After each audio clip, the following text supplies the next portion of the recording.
appointments. Oops. She is one of the most outspoken advocates for the preservation and celebration of Long Island history, with an emphasis on BIPOC heritage, that is for Black, Indigenous people of color. Dr. Greer-Key has been elected to various organizations that inform and further the study of art, history, preservation, and culture.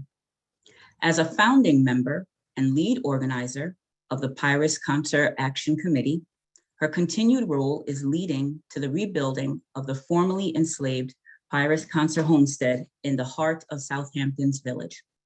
Presently, she serves as the president of the Town of Brookhaven's NAACP branch. Welcome, Dr. Georgette Greer-Key.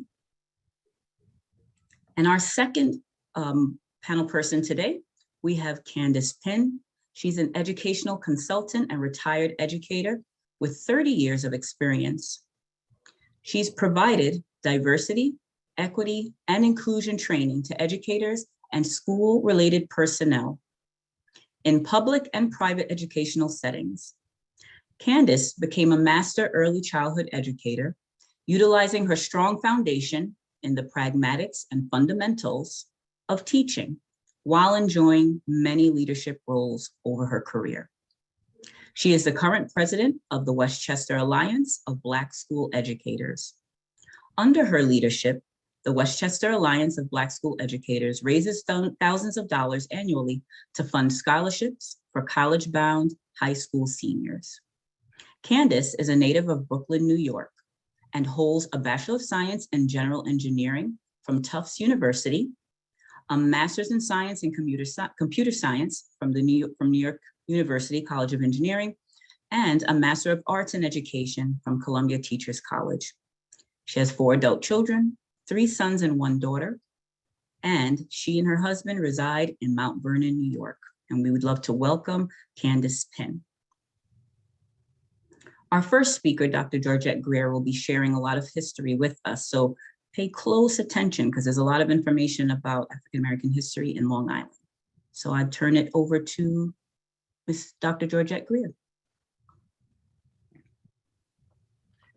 Good evening, everyone, and thank you so much for having me. This is such a great collaboration, and I'm happy to be here tonight. And I just want to send a shout out to the NAACP. I've seen many people come on who are still joining in, and I'm so very happy to be with you. I do have a PowerPoint, and I want to take this opportunity to talk about some sites on Long Island. When we think about our history here on Long Island, we have to think about when we first came. We can date back early to the 1626, when we think about New Amsterdam. And then when we think on Long Island, we see the first time that enslaved Africans came to our shores is in 1651 to Sylvester Manor on Shelter Island. So I'm sure we're going to be dropping links in for you, but I would love for you to look at Sylvester Manor, which is the first provisioning plantation in the Northeast. And you're welcome to visit that place. And many of the persons that I'll be talking about today, their lineage comes from Sylvester Manor, a person that you have probably heard of when you think about Jupiter Hammond. He comes from that lineage where his parents were there working on that plantation. And so some of you may say, well, what is it about a provisioning plantation and what does that mean? Well, the provisioning plantation was created so that all of the land that was in the Caribbean would be used specifically to actually grow the sugarcane. They didn't want to waste any land for provision, so for food, for animals, for growing. And so they had to do that here on Long Island. I guess I'm supposed to share my own. I thought I was going to have somebody. Oh, yeah, I can share for you. You want me to share it? Oh, you got it? Okay. I think I got it now. Okay. I was waiting. I was trying to talk until it came up, but I got it now. So I was introduced early. Yes, I am the president of the Brookhaven Town NAACP, and I'm also the executive director of Eastville Community Historical Society, which is in Sag Harbor. And so I would love for you to visit this spot. Now, I'm looking at this image and, I always say, what is it about this image? Well, our society represents the indigenous, the African-American, and the European immigrants that came to settle this area, which we refer to as Eastville, which is east of the village in Sag Harbor. So we have a population of indigenous folks, Montaukett, and also Shinnecock, that are members of our organization.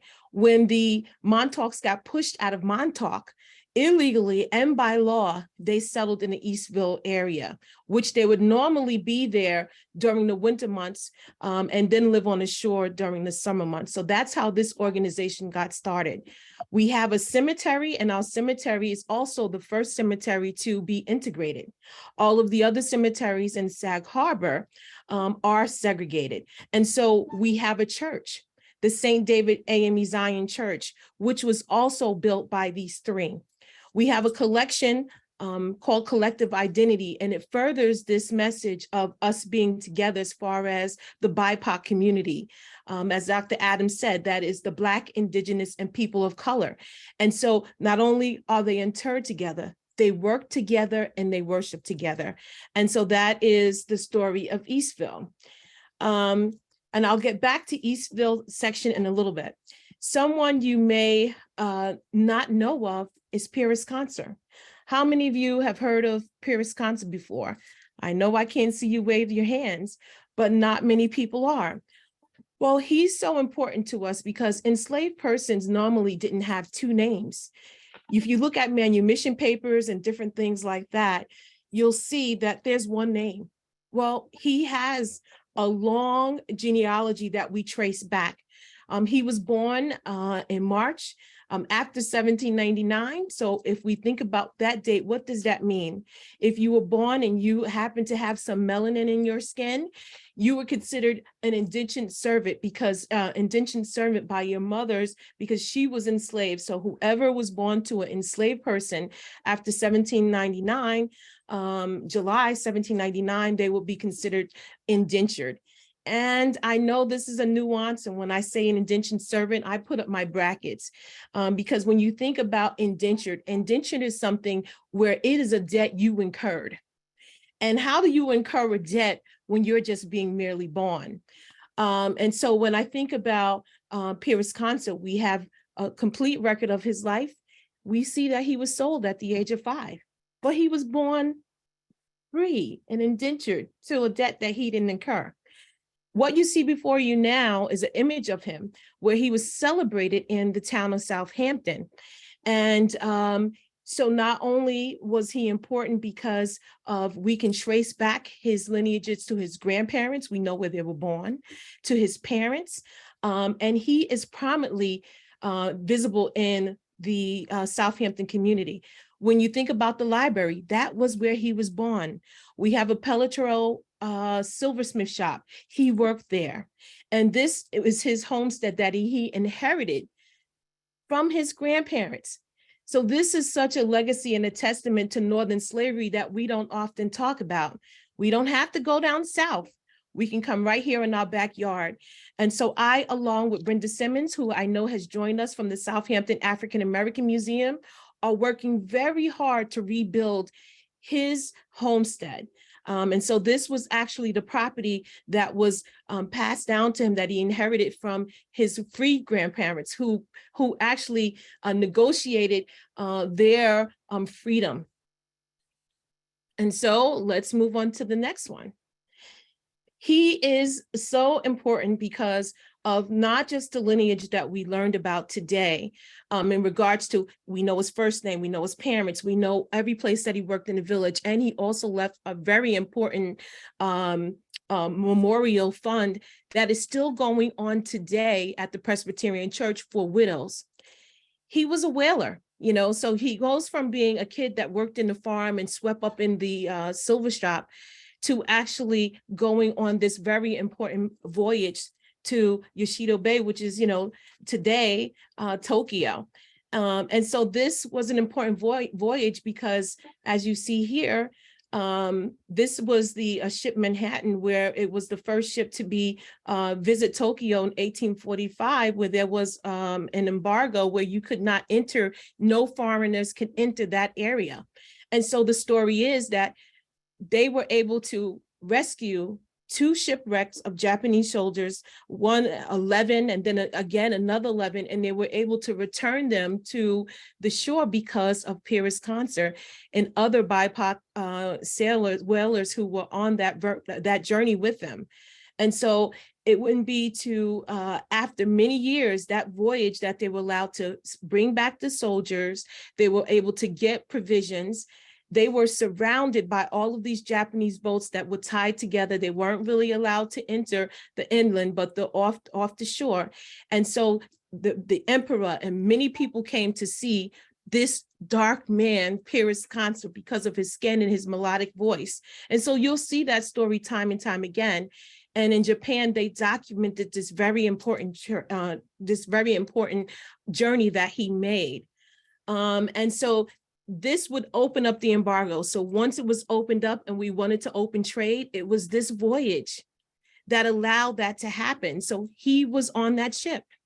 Very important to our international history as well. So this is the picture that you would have seen earlier. And I hope you noticed the truck that's in front of it. We are not often honored in the built environment. And because of that, this house was going to be demolished. And so every day we would drive past and look at this truck and how this property would be demolished. And it's important for us to tell this story so it doesn't repeat itself again. And so this is the very reason that we need to look at Pyrrhus concert in his life. As you know, this house, I said earlier, and this land, of course, there's many built-ons from the future, but this land was land that he inherited from his grandparents, which was unheard of at this time. So the house was demolished. We know that historic districts is a tool in preservation that we use to really save things that are important, but I guess some people didn't feel that his heritage was as important as others. And so the house was demolished. We were able to go in and save the original timbers because somebody said that it wasn't significant. It wasn't significant because it didn't have the traditional architectural, Greek revival and Gothic and all of these other things that we see on buildings that we determine are beautiful. Well, this structure and this land and this building is important because of this cultural icon that lived there and that did so much for the community. So we saved it. I'm making it short because I don't have all the time in the world, but it was a long and hard fight. And we are still fighting. But I wanted to demonstrate, when you think about what's historic, we had to go back in the record. We had to pull out an old postcard like this to say, this was his house. This was his homestead in a prime location in the Southampton Village, where you probably would not expect it, but there it was. And this is the structure that was to be demolished. And as you see, every day we would go there and document this, but we were able to salvage those timbers in order to, we didn't know what was going to happen. We just said we got to do something. And at the end of it, we got the town of Southampton to purchase the lot back for $4.5 million. But it was the village that gave the certificate for demolishment.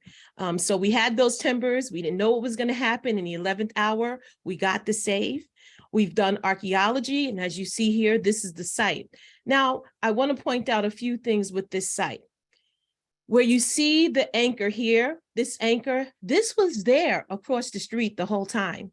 And so when they said, this is not a historic, we're like, excuse me, the anchor is across the street at the park and has been there since the 80s. So that's just to point that out. And then we have done archaeology.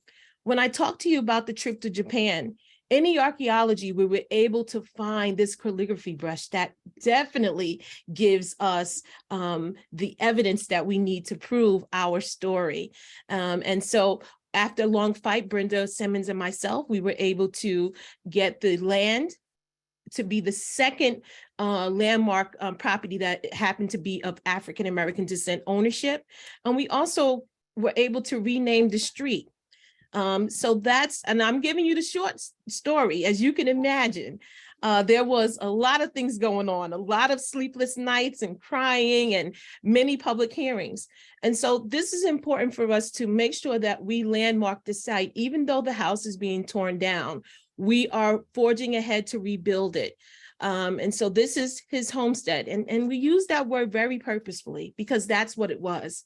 And so we want to make sure that they know this man, he was a whaler. He was a prominent resident of Southampton. And most of all, he left a lasting legacy with his philanthropist efforts. So there, we can go on and on, but it's just to wet the whistle a little bit. So I want to make sure that you remember Pyrrhus Conser, 51 Pond Lane, okay? Now, another person of interest that you may want to know of is Jupiter Hammond. I'm sure some of you may have heard of him. Often people believe that Phyllis Wheatley was the first published African-American poet. Well, we have evidence that Jupiter Hammond was the first published African-American right here in our backyard in Lloyd Harbor. And you know, again, his parents date back to Sylvester Manor, which is in Shelter Island. So there's a lot of connections here. And again, I want to point out his first and last name, Jupiter Hammond. We know who he is. We know his lineage and his heritage and what he was able to accomplish in the family. And so we don't have to go far. Go right to Huntington Village, go to Lloyd Harbor, where his birthplace is there. And also, when you think about Preservation Long Island, they are at the Lloyd Manor, which was also a provisioning plantation. And so when you look at this, you understand that our history is connected, and geographically, the towns of how we're broke up now were not like that. And so this is a project that we've been working on to really tell the full story about him.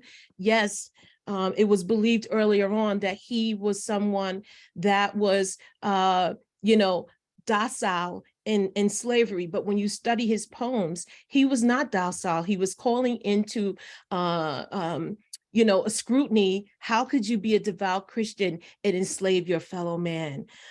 Much like Frederick Douglass did when his mother was older and aging, and what that meant for her life. So Jupiter Hammond Project, you should go on there.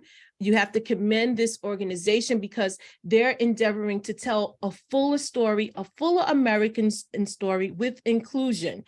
If you walked in that house many years ago, you wouldn't even know there were enslaved persons there, because who gets to tell the story? The victor normally.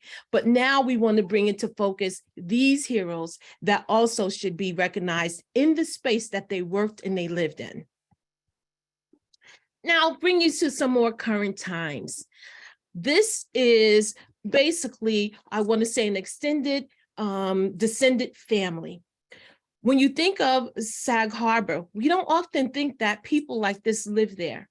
But going back during the Jim Crow and Jane Crow era, where African Americans did not have access to respite, and they were, you know, not able to go to the pool that everyone was able to go to, and even some pools were being, you know, filled in. They found refuge dating back to the 1920s in Sag Harbor. And so this is important that they have created 5 distinctive communities that we have honored, which is Sag Harbor Hills, Azaress, Nineveh, and subdivisions. And why is this important? This is important because these are historically African-American communities that were possible because of Eastville, because when many of them were building their homes, they came to Eastville's area to stay, and what we now call B&Bs, but they weren't called that then. And so this is a very important history because I know that many of you may have followed Bruce Beach in California. African Americans have always wanted to have access to the water, but that was not always the case. And so looking at these historic communities and how they existed during an era where we did not have housing laws to protect us, which we don't see much later into the late 1960s. Well, they were doing it in the 20s, the 40s, and the 50s. They were doing this under tremendous odds. There were no mortgages for many people. If you were building, you think the price would go up and go down different days. Well, inflation really had a hold on that. And then the other thing, I think about the elders in this community that would tell us the stories about, imagine coming here from Brooklyn and Harlem and the Bronx, you know, when there was no LIE, under the dark of night, where we had an active KKK on Long Island. So the fact that this place still exists today and had recently been overtaken with development, right? Big developers building mini mansions, calling family members saying, hey, I can close on your house in a week. I have 800,000 cash. When some of the lots only went for 1,000 or others, some of the younger generations didn't, you know, value living in the smaller houses. And just like that, you would sell 800,000 one week, you know? And so I think what we've begun is a journey to talk about that magnificent thing that their ancestors did. Yeah, this was cutting edge. They planned from the beach a bus to go to the March on Washington. So many great things have happened in this community, and we think it's worth preserving it. Again, another fight of preserving our history in a built environment. And we were able to receive national and state recognition, but we have still fighting for the local designation, which protects the integrity of the community and create a sense of community. So I think I may have been running out of time. I just wanted to give you a tad bit. You're always welcome to come see us. And if you have any questions, please feel free to enter it into the chat. And with that, I yield my time back. Thank you so much for this opportunity. Thank you, Dr. Greer-Key. Just a couple of things that I took from what you shared. There's so many little bits and pieces of history here on Long Island. Just to mention a couple that you mentioned: Paris Concert, Jupiter Hammond Project, Huntington, Lloyd Harbor or Manor area, Sag Harbor. There's a lot of pieces of history here that I think are helpful for us to know. But even though it's just little tidbits you gave us today, there are probably many areas on Long Island that we could learn more about this history. Can you just share a couple of spots that people can hit? Because everyone knows of the huge Smithsonian African-American History, African-American Museum down in DC, but there's areas right here on Long Island. Can you just share a couple that people can maybe check out? We're on break next week, people. Those who work in education, you can go to one of these places, check them out. Can you share just a couple of those? Sure, absolutely. A few things come to mind. Like now, when we think about where we live, whether it's Nassau or Suffolk, we kind of have an idea, oh, well, this is where, you know, the Black people live. This is a historic Black community. Even they say that about Harlem, but that isn't always true, because some of these communities happen to be Black because of white flight. If you don't believe me, look up Howard Stern. He grew up in Roosevelt. He talks about this in one of his movies. And so when we think about that, some of the communities that have been for us, by us, created specifically for African Americans, you know, I have two in mind, which is Gordon Heights.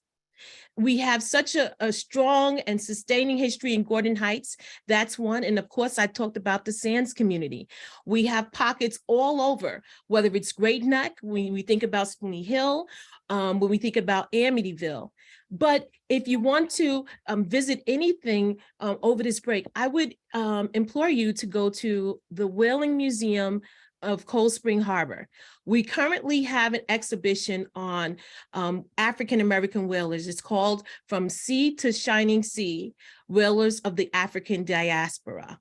I also welcome you to visit Lloyd Manor and to learn about Jupiter Hammond. I think I see a fellow person where we think about Greenport. We have historic presence in Greenport. If you want to understand how African Americans lived on Long Island, which I may get some people mad, includes Brooklyn. Brooklyn is Long Island. This has the borough system. Think about a place called Weeksville Heritage Center. That is a place that you can go to. You can go, I'm sure we're going to be able to throw something in the chat. So Weeksville, Lloyd Harbor, where you can go and hear Malik Work recite the poem that Jupiter Hammond first published. It is it is extraordinary. Even if you go to the website of Preservation Long Island, you'll get a plethora of resources that you can use in your classrooms and that you can share with other people. And I also think if we think about many of the organizations that determine Black history, like ASALH, and you look at that website, it gives you resources.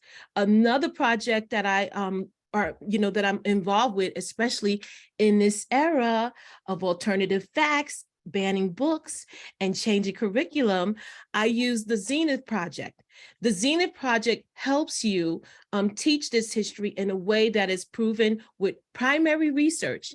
And the project that I have done with them is to work on using a historical place that we know is a fact. So like my cemetery, that is a fact. You can go there and learn that history. And finally, I would be remiss if I did not talk about Amistad.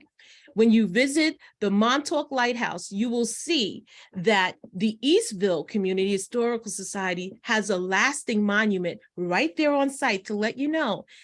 Thank you, Steven Spielberg, for the movie, but it did not happen in Connecticut. They landed here in Montauk at Colluding Point. So it's important for us to think about this place-based history that we have. It is right here in our backyards. It is a part of the American narrative, whether it's maritime history, whether it's the economy that we actually help build here on Long Island, it's at your fingertips. Thank you so much for that. And actually, that is a great segue for us because we have a short little video that we want to share before we talk a little bit more about the Amistad legislation with Candace Penn. But please take a look at this video, and then we have one of our education committee members that is going to talk a little bit more about Amistad and the curriculum that can go behind it. Today we're looking at the Amistad.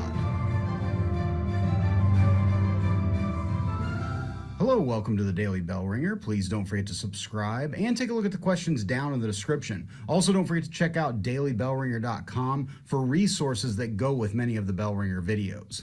The Amistad, or La Amistad, which is Spanish for friendship, was a Spanish slave ship that was the scene of one of the most well-known slave uprisings of the 1800s that would eventually lead to the Supreme Court of the United States and a remarkable ruling.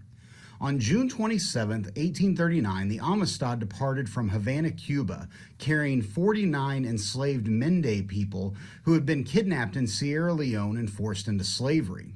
They had been transported from Sierra Leone, Africa, aboard a Portuguese slave ship, the Tacora.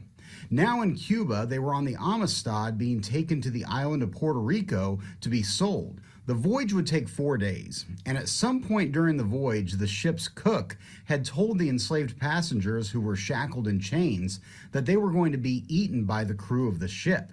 On July 2nd, one of the enslaved Mende men, 26-year-old Singe Pie, or otherwise known as Joseph Cinque, freed himself using a loose nail to pick the lock on his chains. Cinque quickly helped others out of their chains. They then searched the bottom holds of the ship for any weapons they could find. They found a crate filled with sugarcane knives, which were basically large machete-like weapons.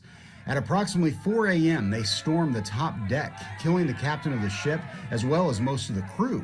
Realizing that they were at sea and had no navigational experience, they allowed 2 members of the crew to live and instructed them to sail back to Africa. They knew that on their journey from Africa, they had sailed away from the sun, so they ordered the Spanish sailors to sail towards the sun. The Spanish sailors, however, had other plans.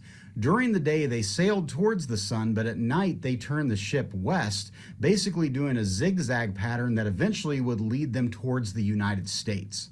For 60 days, they continued to sail, and recall they only had food for a 4-day voyage to Puerto Rico. But on August 26, 1839, the USS Washington spotted the boat off the coast of Long Island. They boarded the Amistad and found a ghastly sight as they found men barely alive, and at least one of the captives were dead on the deck of the ship. In total, they found 43 enslaved people still alive on the boat. They then found the 2 Spanish sailors imprisoned below deck, and immediately the Spaniards claimed that all the enslaved people on board were their property. They were all taken ashore at New London, Connecticut. Now, the whole incident might have ended there, with the Spaniards being awarded custody of the enslaved people, since technically slavery was still legal in the state of Connecticut at that time. However, leading abolitionists, and remember, abolitionists were people who wished to abolish or end slavery, but leading Christian abolitionists in the area found out about what was happening and heavily publicized the incident to expose the evils of the institution of slavery. The abolitionists even organized the Amistad Committee, which raised funds to defend the enslaved captives of the Amistad in court. They organized a defense claiming that the captives were not guilty of mutiny and murder, but rather they were people kidnapped and simply defending their lives. And remember, the slave trade, not slavery, had been outlawed in America in 1808, so technically the Spanish were breaking the law. But still, the case had to go to court to decide if the captives of the Amistad would go free or be returned into slavery. It became a national issue as everyone was following what was happening. President Martin Van Buren basically wanted the captives out of the United States to simply end the controversy. He pushed to send the captives back to Cuba and back into slavery as to appease those in the South that saw this entire case as being a threat to slavery itself. Yet when the case was heard in Hartford, Connecticut in late 1839, the judge decided the Africans had acted in self-defense and should be given freedom and returned to Africa. But President Van Buren challenged the decision and asked for an appeal in the circuit court, the circuit court upheld the decision, so then it went to the U.S. Supreme Court, which only had 5 justices at the time, and most of them were slave owners themselves. So it did not look good for the captives and their abolitionist supporters. Interestingly, 73-year-old former President John Quincy Adams, who had not been a lawyer in a courtroom for 30 years, was so adamantly opposed to slavery that he offered to represent the Amistad captives before the Supreme Court. In the United States versus the Amistad, the defense based their case around the idea of natural rights, which are rights you are promised simply by being a human being, the rights that were written in the Declaration of Independence. On March 9, 1840, the Supreme Court handed down their decision and agreed that the captives had acted in self-defense and should be freed. Many argue that the United States should pay for their return to Africa, yet new President John Tyler refused. But abolitionist groups raised the funds, and on November 25, 1841, the captives of the Amistad departed New York City, sailing home to Sierra Leone, nearly 3 years after their ordeal had begun. So with that, hopefully you learned something, and thanks for watching.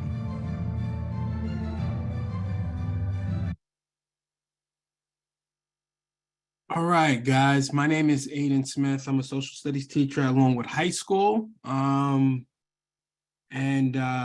think this is a really important resource. I use it in my U.S. history course when I teach early America.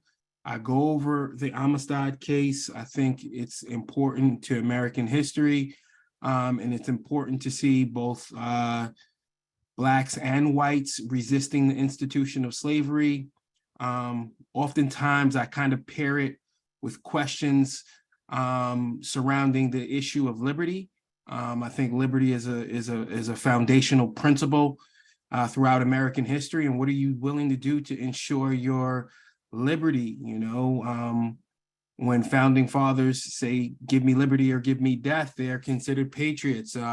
What about these actions right here? I know that's an important concept. What are you willing to do to ensure your liberty? So I think that's this video allows you to make those discussions. I think the film by Steven Spielberg, which is something that I also share the trailer to in my class, is a good discussion topic as well, because it shows the dignity of all the parties involved and the great lengths that they are willing to go to or to endure to kind of establish their liberty. One of the questions that I would pose, and I would like to also thank Dr. Greer for presenting this, is that like one of the questions that I had was, how come the ship, if it landed in Long Island, it ended up being sent to New London, Connecticut? and why is the trial there instead of Long Island? So those are one of the questions that I would ask, but I think this is a great resource because it, shows the Black and white solidarity, it shows the humanity of the Africans, and it shows the great length that they are willing to, the great sacrifice that they're willing to take to ensure their human dignity. So, and I think this is great so far. And I'm taking notes. And like at Longwood High School, we have a Long Island history. So some of the resources you shared, Dr. Greer, I'm definitely going to go back and share with the people who teach that course and see if we can get some of those ideas and some of those trips and some of those concepts implemented. So thank you. If you have any questions, feel free to chime in. Thank you so much, Mr. Aiden. And again, more additional pieces of history here happening right here in Long Island that some of us may not have known about. But I'm going to introduce Candace Pinn. She's going to share with us a little bit more information about the Amistad legislation and where that came from and possibly where it could go.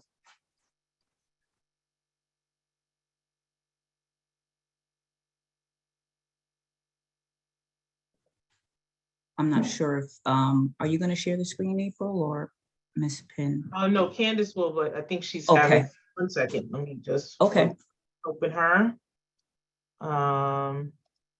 She should be able to share her screen though. Can you share the screen, Candace?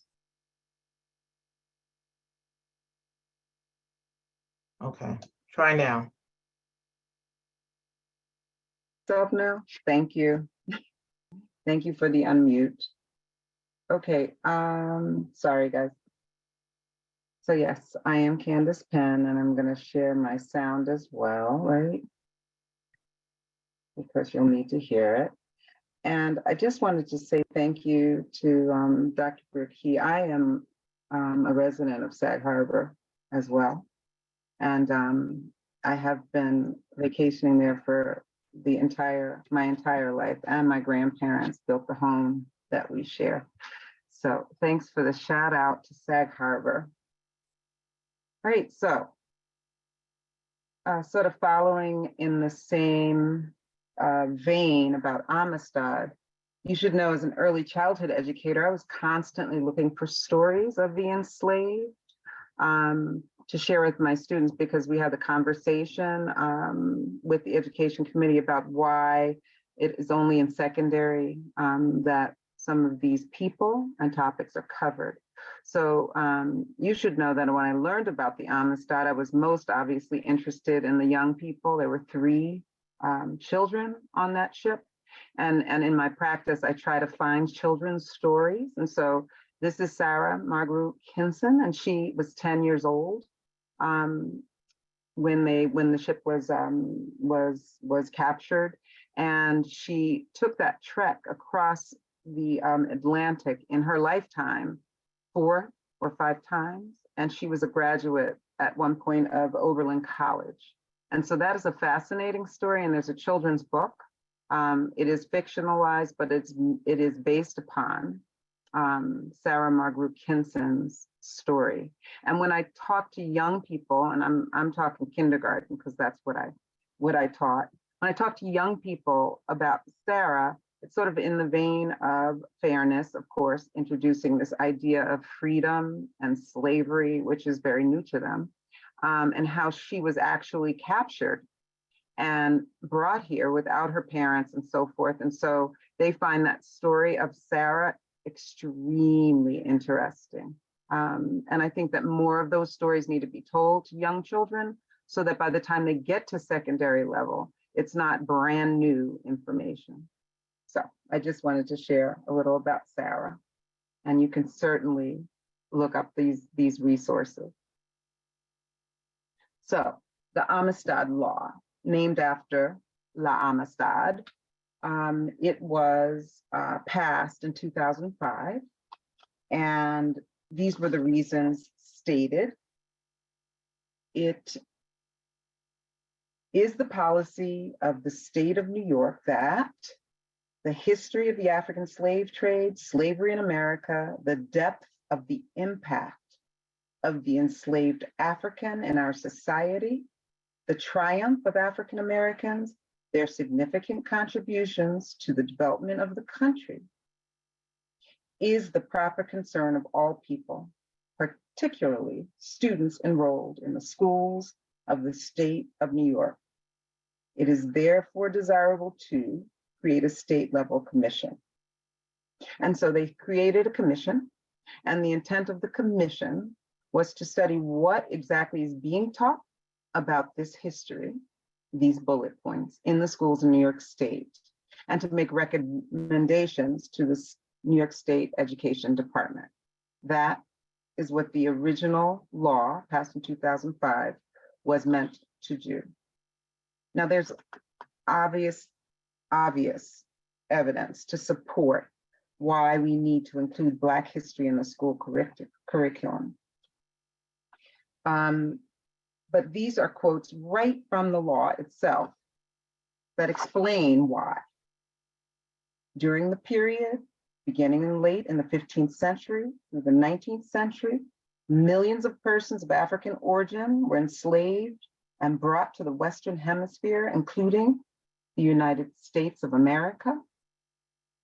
The enslavement of Africans and their descendants was part of a concerted effort of physical and psychological terrorism that deprived groups of people of African descent the opportunity to preserve many of their social, religious, political, and other customs.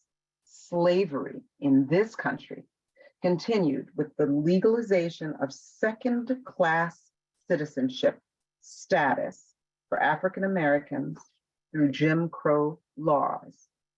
And so the rationale for the law goes on to say the legacy of slavery has pervaded the fabric of our society. And in spite of these events, there are endless examples of triumphs of African Americans and their significant contributions to the development of this country. As you've heard from Dr. Gridke, there are many, many examples.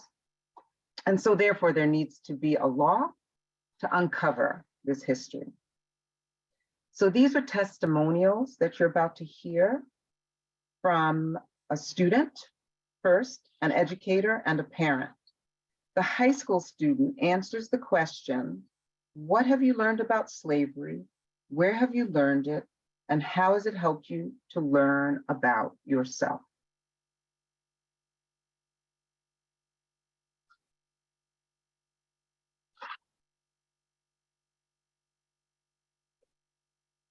I am aware that it began in America in the early 1600s, and it was extremely prominent in the South because of the large agricultural nature that existed in the South at that time. And growing up in school, I was always taught about how negative slavery was, but I never really understood the true horrors of it until I was a bit older and able to do independent research on my own. And delving deep into these horrors, it was extremely eye-opening and awakening for me. And my knowledge on slavery also expanded during the summer of 2020 when we as a country were forced to reckon with the gross injustices that have been plaguing our nation for centuries. And learning about slavery truly aided in the understanding of myself because my own ancestors were enslaved. And so to know that there's a part of me that comes from that really played a role in shaping my identity. And I'm always mindful of the way in which I carry myself because I know that my ancestors only dreamed of being able to dance, educate, and express themselves freely without fear of persecution. And I am and I continue to be motivated by the resilience and strength that my ancestors showed during those harsh times and after, as they went to build lives for themselves and define African American culture with the little resources that they were given. And because of this, I always do my best to live with purpose and be intentional about all my actions and interactions with others.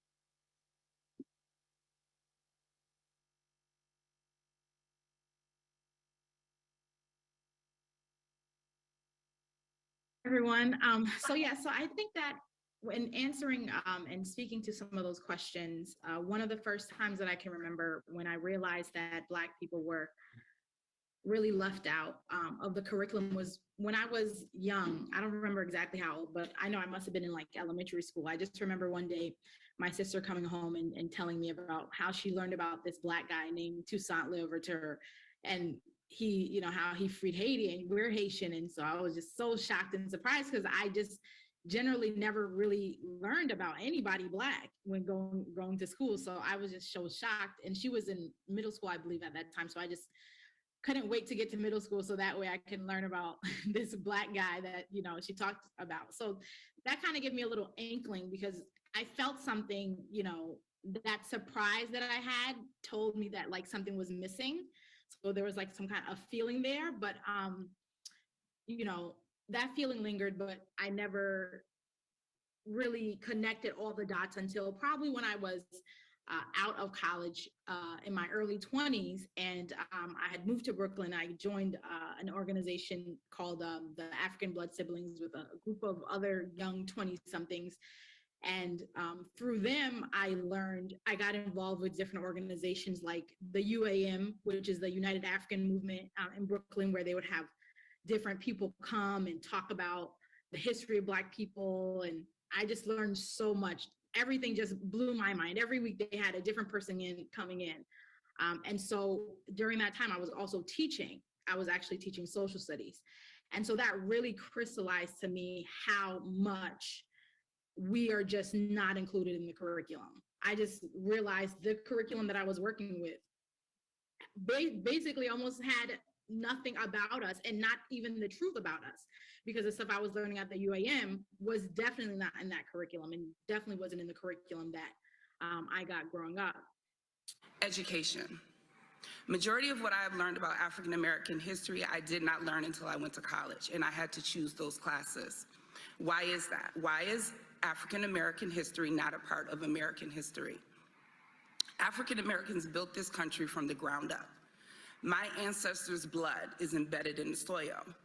We have to change the curriculum in schools across the country so that we may adequately educate our children. Reading about history is crucial to the future of this country. Learning about other cultures, ethnicities, and religions in schools should not be something that is up for debate. We cannot continue to whitewash education, creating generations of children to believe that one race of people are better than the other. Our differences should make us curious, not angry. At the end of the day, I bleed, you bleed. We are all human. That awful day that will now be a part of the history books, hopefully, let us not forget to add that horrific day to the curriculum that we teach our children.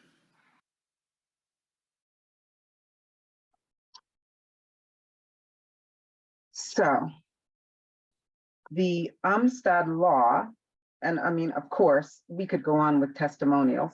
I'm sure everybody on this Zoom has a story about when they learned about something about African-American history or diasporan history, and it probably was not in school. So back in 2002, New Jersey passed the groundbreaking New Jersey Amistad law. And in 2002, they formed an Amistad Commission. And this is the current Amistad Commission website. They formed a curriculum, and any teacher in the state of New Jersey can log in and pull down lessons for any grade level, K through 12. And they've had 3 executive directors of the Amistad department, and the longest tenure for any of those 3 was Dr. Stephanie James Harris's tenure. And we have worked with her diligently to craft amendments to the original law for 2023. So this is the New York State Amistad law timeline. So as I said, New Jersey passed their law in 2002, and it was funded, and a commission was established, and they were on their way to making curriculum. In 2005, 3 years later, New York State passed their Amistad law. It, however, was unfunded. It was in the Committee on Parks, Arts, Tourism, and Culture, and there was no curriculum established and no resources for teachers.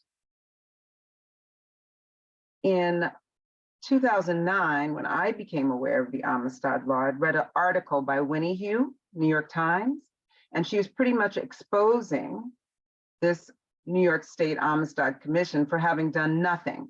And the title of the article was 4 years after Black History Panel's birth. Its work is still deferred. Now note, this is 1 year after our first Black president was elected. And it was on the heels of that Winnie wrote this article. 2016, New York State Education Department updated their social studies standards, and they activated this Amistad Commission to produce a report in March of that year and establish a website that provided information on Black history. Again, no curriculum. In 2020, during the pandemic, George Floyd was killed. Students, citizens were taken to the street, and educational justice issues were being raised. And although WOPSE, my organization, since 2009, had been writing to our legislators and our government officials, it was in 2020 that we were able to get the ear of an assembly person, Stephanie Zinnerman, who was running for the state assembly. With Stephanie, we began conversations with New York State Ed around a curriculum. And we were told that there is no curriculum that can be handed down by New York State Ed. They can only recommend. That our best strategy would be to amend, update the Amistad law and have it passed through both houses and made law so that school districts across New York State would be compelled to use whatever curriculum was produced. And so in 2021, Assembly Bill 9399, which is now 1939, for 2023, was introduced, and Senate Bill 9443, we're awaiting the new bill number, was introduced, but neither went passed through committee. So at this point, we are in communication with the education chair, Assembly Member Benedetto, and he's looking closely at Bill 1939, has promised to introduce it and put us with the speaker. So that's where we are with those amendments. So what is it that we want? In addition to what was stated before, Assembly Bill 1939 and its companion bill in the Senate calls for, we're calling this the new Amistad law, calls for a repeal of the existing law to move it from arts and cultural affairs and tourism and make it education law, create a state level Amistad Commission with 20 members, appropriate amount not less than $1.4 million for the operation of the Amistad Department, both residing within New York State Education Department, and appropriate funding sufficient to ensure that the Amistad Commission can carry out provisions of the law. And this would be the structure.